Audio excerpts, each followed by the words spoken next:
Pekný deň vám prajem. Dnes si povieme niečo o rýchlosti pohybu. Na predošlých hodinách sme hovorili o dráhe pohybu, že môže byť priamočiara alebo rovnočiara.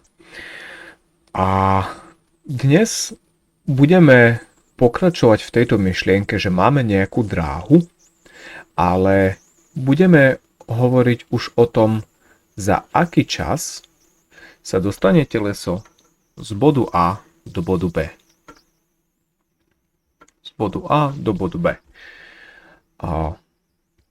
Čiže ak táto dráha bude mať napríklad, 10 km, nech je to rovná dráha, a tu na začiatku bude 0, 0 a konečný čas bude, 2 hodiny. Dobre, to som trošku prehnal. 10 km zvládneme aj trošku rýchlejšie. Bude napríklad 30 minút, tak môžeme vypočítať jeho priemernú rýchlosť. Dajme tomu, že je to autíčko.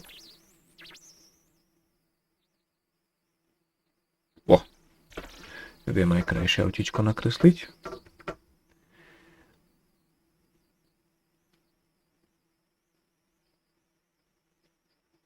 Lepšie, že? Takže auto ide z bodu A do bodu B, jeho cesta trvá 30 minút a prekonalo vzdialenosť 10 km. Takže čas, označujeme ho T-čkom, je 30 minút alebo pol hodiny.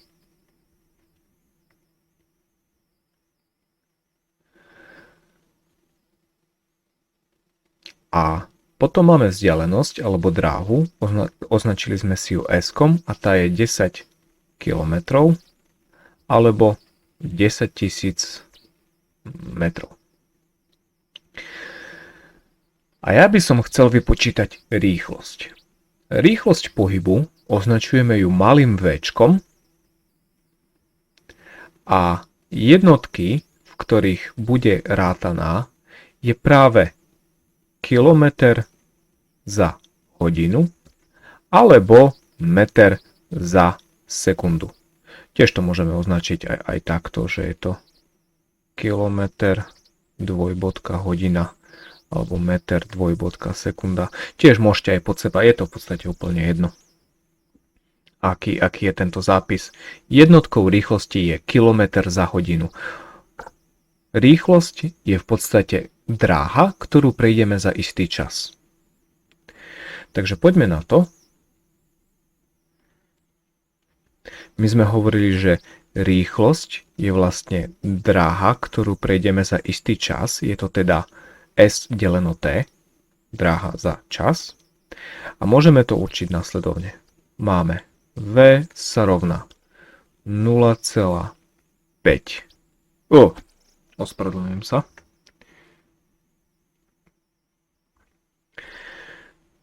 Máme 10 000 metrov. A teraz potrebovali by sme dať ešte tieto minúty na základnú jednotku, ktorou je sekunda.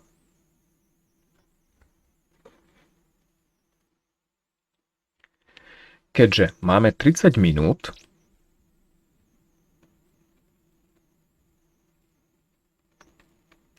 a potrebujeme to dostať na sekundy a vieme, že 1 minúta je 60 sekúnd, tak my potrebujeme teda spraviť 30 minút krát 60 sekúnd. Čož je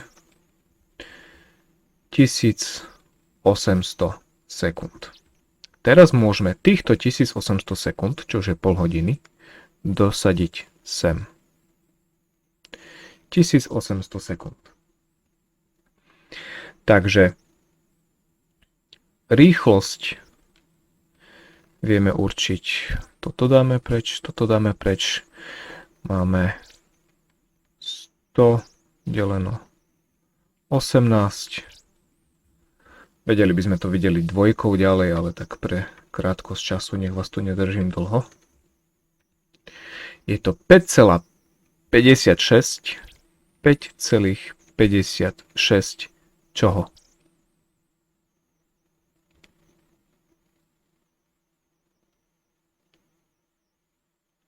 Metra za sekundu.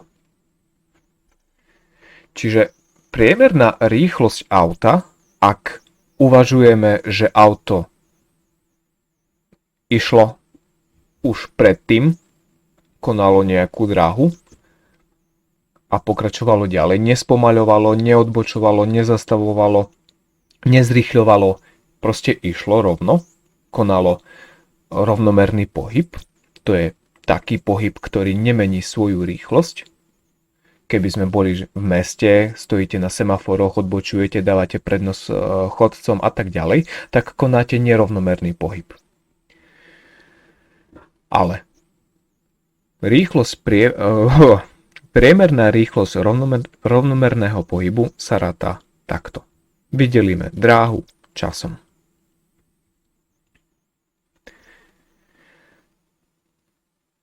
Mohli by sme premeniť túto hodnotu, tých 5,56 a zaokrúhlená samozrejme, na kilometre za hodinu.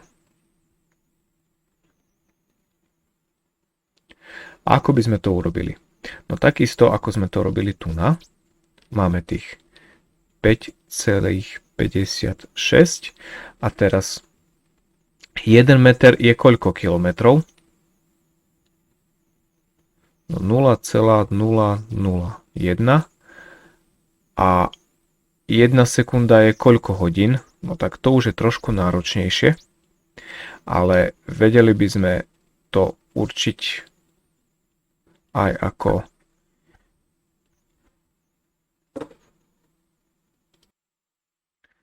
alebo správame to inak, aby som vás príliš nemýlil. Toto zmažme preč. A povedzme takú vec, že 1 meter za sekundu je 3,6 km za hodinu. Teda 5,56 podľa toho musíme vynásobiť 3,6 a dostávame výsledok v kilometroch za hodinu. Čiže 5,56 krát 3,6. 20 km za hodinu. Čiže napíšem to tu na, sa rovná 20 plus minus kilometrov za hodinu. Ak by sme chceli ten prevod urobiť opačne, tak spravíme tú vec, že dáme 1 deleno 3,6, 1 deleno 3,6 a dostávame hodnotu 0,27 periodických a touto hodnotou budeme násobiť hodnotu v kilometroch za hodinu. Čiže čisto pre ukážku 20 km za hodinu krát táto tu hodnota. Krát 20 a dostávame tých 5,56 periodických, ako sme mali predtým. Čiže tento prevod by bolo dobre zapísať niekde sem. Ja vám to celé prepíšem, nech je to krajšie. 1 meter za sekundu sa rovná 3,6 km za hodinu. To je háčko. A 1 km za hodinu sa rovná 0,27 periodických metra za sekundu. Čiže toto by bolo dobré nejako farebne označiť, pretože s touto premenou jednotiek sa budete stretávať minimálne na strednej škole.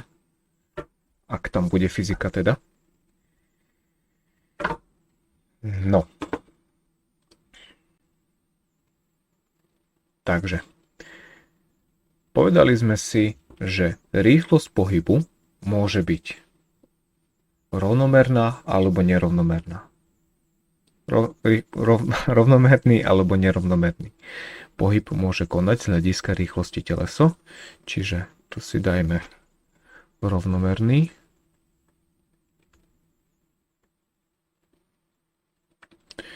a nerovnomerný.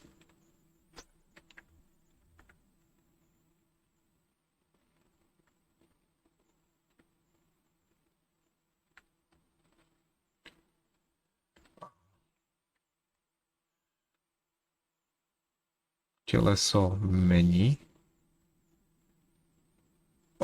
Čo robím? Už rozmýšľam dopredu. Teleso nemení svoju rýchlosť.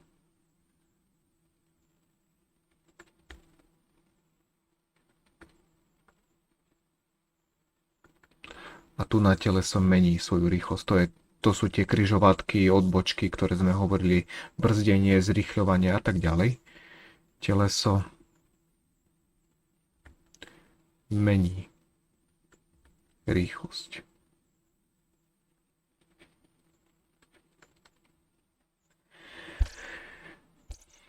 Takže, rýchlosť pohybu. Rovnomerná, nerovnomerná, podľa toho, či teleso mení alebo nemení svoju rýchlosť. Označujeme ho V. Jednotky. Základnými jednotkami sú naozaj kilometre za hodinu a metre za sekundu. Ale mali by sme sa držať tých metrov za sekundu, no v praxi bežne používame aj kilometre za hodinu.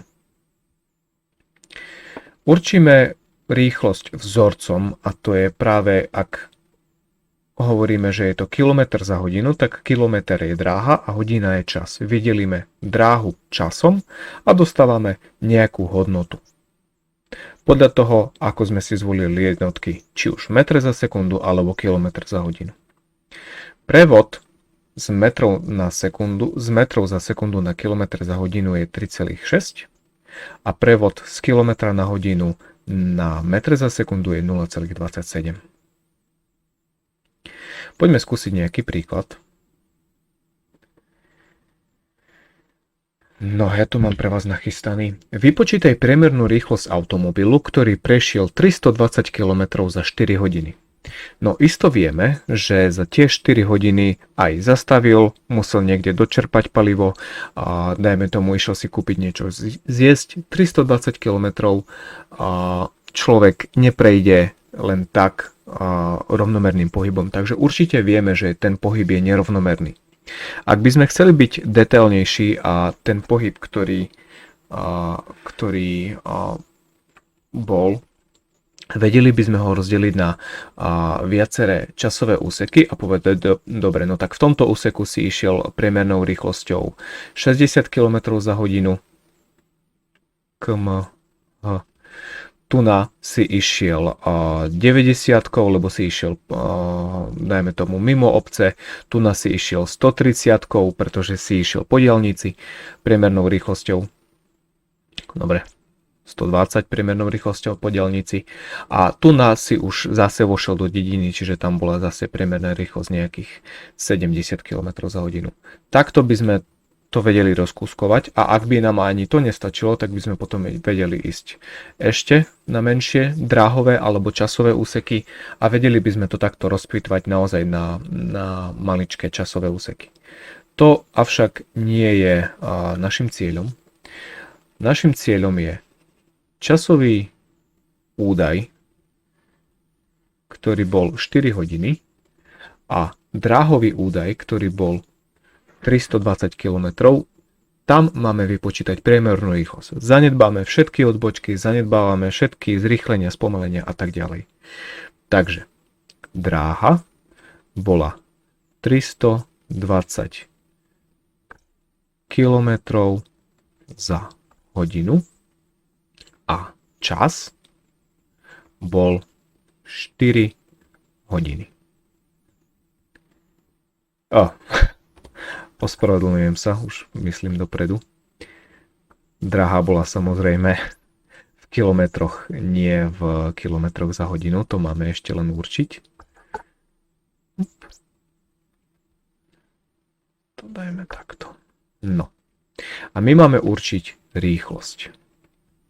A bolo by dobre, keďže tu máme kilometre a tu máme hodiny, aby sme ju určili v kilometroch za hodinu. Aby sme nemuseli premieňať. Takže, toto je všetko vyplývajúce zo zadania. Máme nejaký vzorec pre určenie priemernej rýchlosti? No áno, máme. V sa rovná S lomeno T. Tak poďme na to. V sa rovná 320 km za 4 hodiny. 320 deleno 4 je nejakých 80. Čoho? Kilometrov za hodinu. Čiže odpoveď by bola, auto sa pohybovalo priemernou rýchlosťou 80 km za hodinu. Za celý ten časový úsek, dráhový úsek, priemerná rýchlosť bola 80. Ak by ste veľmi chceli, mohli by ste si to premeniť na metre za sekundu, ale tak nejako si myslím, že k tomuto nepotrebujeme. A ešte jedna poznámka.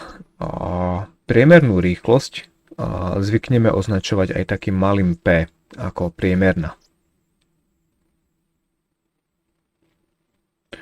Pretože V-čkom označujeme okamžitú rýchlosť a to my potrebovať zatiaľ nebudeme. My budeme rátať vždy priemernú rýchlosť.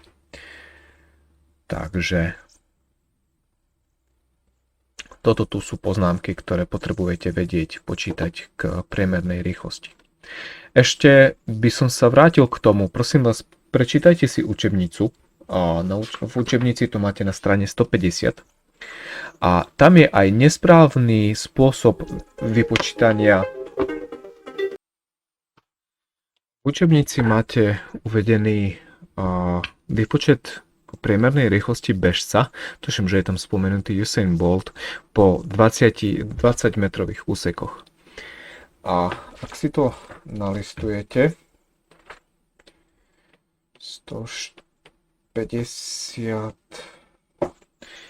Konkrétny výpočet máte na strane 153 a tam je to vypočítané tak a ukazujú aj správny, aj nesprávny postup. Aký je rozdiel medzi tým správnym a nesprávnym postupom? Poďme na nesprávny.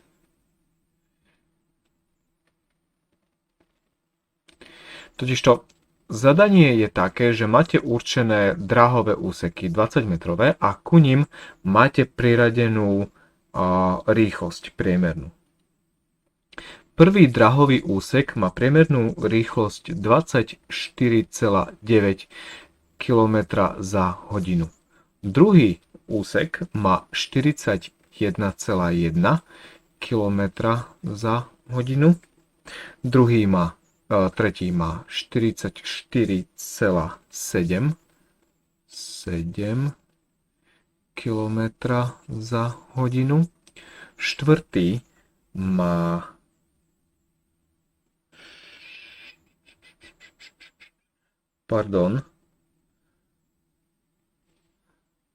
zle som to zadal. Tretí má 43,1, štvrtý má 44,7 km za hodinu a piatý má 43,4 km za hodinu.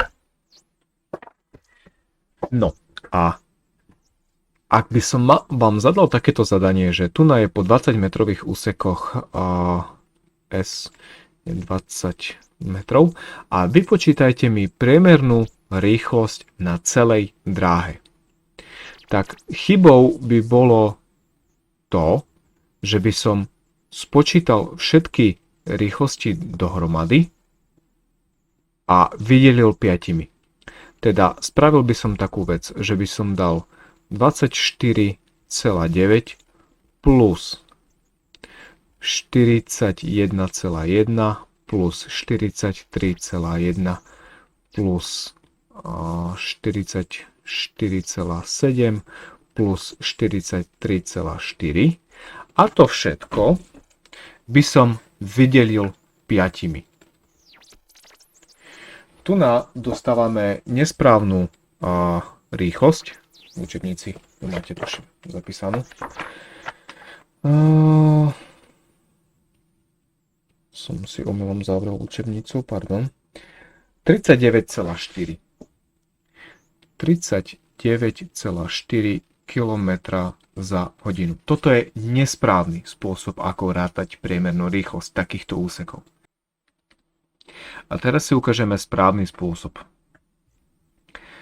Máme 100-metrový úsek, tak spravíme, že 100 metrov náš bežec prešiel za 9,58 sekundy. To znamená, že všetky tie dráhové úseky 20 plus 20 plus 20 plus 20 sčítame a dostaneme 100. A takisto spočítame všetky časy 20-metrových úsekov. Spolu teda 9,58 sekundy. A dostávame, že jeho priemerná rýchlosť je 37,6 km za hodinu. Už premenené, hej? Lebo to je 10,4 metra za sekundu a toto tu je za hodinu. Premenené. Ak budete mať na písomke zloženú dráhu z viacerých rýchlostí, prosím vás, nie takto. Toto tu je zle. Toto tu je nesprávne. Spočítať všetky rýchlosti, všetky dráhy k ním prislúchajúce časy. A toto tu je správny spôsob. Naozaj teraz tento môj výklad sa môže zdať veľmi chaotický, ale ako náhle si prečítate v učebnici, čo tam je napísané, tak to už bude dávať zmysel. Odo mňa je to na dnes všetko. Majte sa pekne.